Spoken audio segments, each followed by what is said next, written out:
Monsieur le Président de la République française, Monsieur le Secrétaire général des Nations unies, Monsieur le Président, Mesdames et Messieurs les chefs d'État et chefs de gouvernement, Mesdames et Messieurs, je tiens tout d'abord à exprimer mes plus sincères condoléances aux familles et aux proches des victimes des attentats de Paris, ainsi qu'au peuple de France dans ces moments difficiles.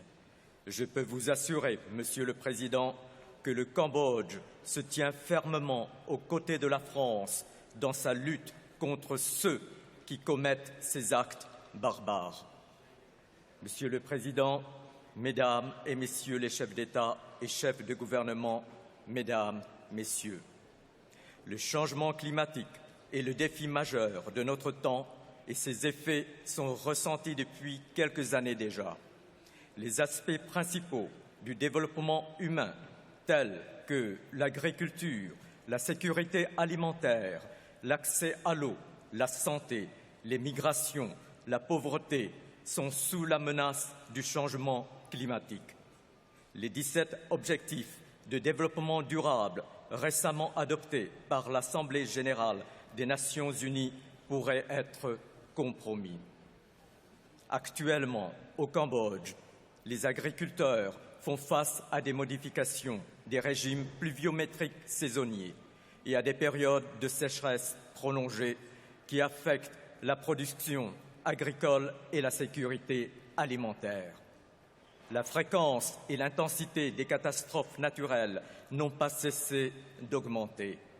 En 2013, des inondations ont coûté à mon pays 2% de son produit intérieur brut, touchant près de 380 000 familles dans 20 de nos 25 provinces, et 168 vies ont été perdues, dont la majorité étaient des enfants.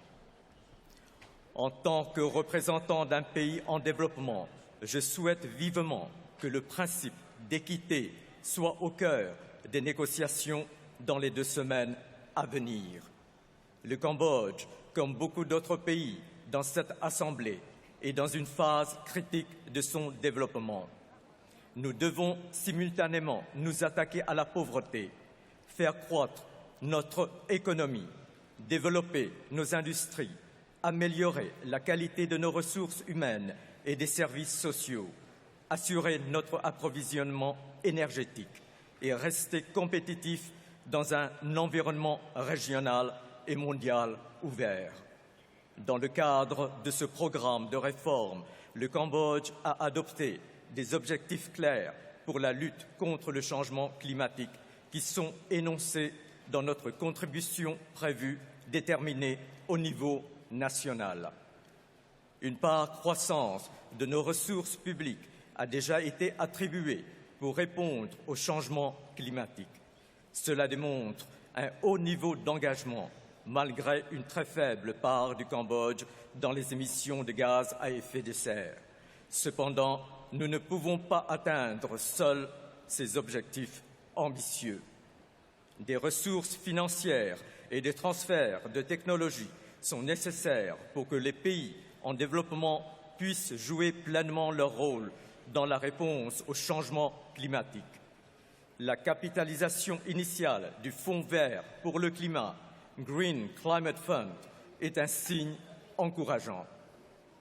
Cet élan doit être maintenu et accéléré au cours des prochains jours et étendu à d'autres instruments tels que le Fonds pour les pays les moins avancés. Des mécanismes appropriés seront également essentiels pour stimuler les investissements privés dans la recherche et dans les énergies renouvelables, l'efficacité énergétique, la protection des forêts, les infrastructures résilientes et autres technologies d'adaptation.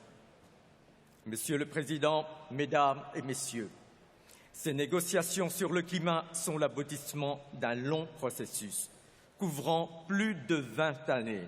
Au cours de cette période, nous avons rassemblé des preuves solides du changement climatique et de ses liens avec les activités humaines, constaté ses premiers impacts et la demande des populations pour des actions concertée et efficace s'est manifestée partout dans le monde. La plupart des pays ici présents ont fait des promesses, mais nous savons que cela ne sera pas suffisant. Ces contributions initiales ne pourront pas maintenir le réchauffement climatique en dessous du seuil des 2 degrés C. Sortir de cette impasse est de notre responsabilité en tant que dirigeants. Nous avons devant nous les faits, nous connaissons les solutions et nous savons qu'il est possible de lutter contre le changement climatique tout en menant nos sociétés sur la voie d'un développement durable. Nous ne pouvons pas et nous ne devons pas fuir nos responsabilités. Les décisions à prendre ne peuvent pas attendre. Notre réunion à Paris doit aboutir à un accord historique portant sur la réduction de l'émission des gaz à effet de serre par les pays développés et industrialisés et sur les engagements volontaires, financiers et technologiques pour les pays les moins avancés. Je vous invite donc à donner aujourd'hui à ces négociations l'impulsion audacieuse que nos peuples ainsi que les générations futures sont en droit d'attendre. Je vous remercie.